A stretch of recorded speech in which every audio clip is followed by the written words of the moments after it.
Hello दोस्तों, मैं हूं आपकी दोस्त रूही और मैं आपके लिए एक बार फिर बहुत ही इंटरेस्टिंग स्टोरी लेकर आई हूं जो छोटी है बट आपके दिल को छू जाएगी। और इस स्टोरी का शीर्षक है मजदूर के जूते।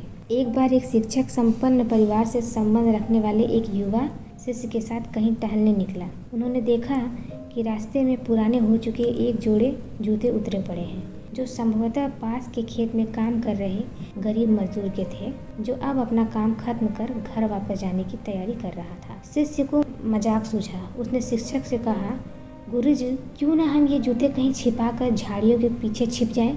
जब वो मजदूर इन्हें यहाँ नहीं पाकर घबराएगा तो बड़ा मजा आएगा। शिक्षक गंभीरता से बोले, किसी गरीब के साथ इस तरह का भद्दा मजाक करना ठीक नहीं है। क्यों ना हम इन जूतों में कुछ सिक्के डाल दें और छिप कर देखें कि इस मजदूर पर क्या प्रभाव पड़ता है। शिष्य ने ऐसा ही किया और दोनों पास की झाड़ियों में छिप गए। मजदूर जल्द ही अपना काम खत्म कर जूतों की जगह पर आ गया। उसने जैसे ही एक पैर जूते में डाले, उसे किसी कठोर चीज का आभास हुआ। उसने जल्दी से जूते हाथ में लिए और देखा कि अंदर कुछ सिक्के पड़े थे। उसे बड़ा आश्चर्य हुआ और वो सिक्के हाथ में लेकर बड़े गौर से उन्हें पलट पलट कर देखने लगा। फिर वह इधर उधर देखने लगा। दूर दूर तक कोई नजर नहीं आया तो उसने सिक्के अपनी जेब में डाल लिए। अब उसने दूसरा जूता उठाया, उसमें भी सिक्के पड़े थे। मजदूर भाव विभोर हो गया। उसकी आंखों में आंसू आ गए।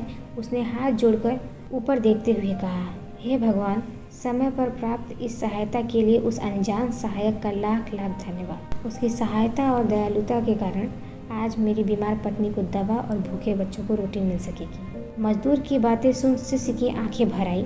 शिक्षक ने शिष्य से कहा, क्या तुम्हारी मजाक वाली बात की अपेक्षा जूते में सिक्का डालने से तुम्हें कम खुशी मिली?